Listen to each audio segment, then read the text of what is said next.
بنات خالتي القمر، ازيكم؟ عاملين ايه؟ وحشتوني.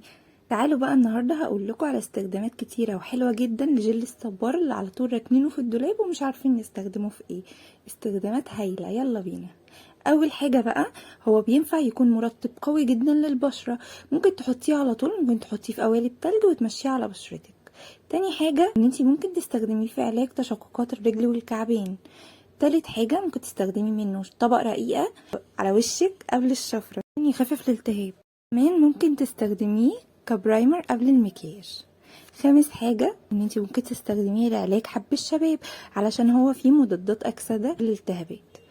كمان بنستخدمه لعلاج وترطيب حوالين العين. الناس اللي بتنزل كل يوم في الشمس ممكن تستخدموه لعلاج اثار الشمس على بشرتكم، هيكون كويس قوي معاكم. كمان ممكن نستخدمه على شعرنا علشان يرطبه ويعالج الهيشان والتقصف.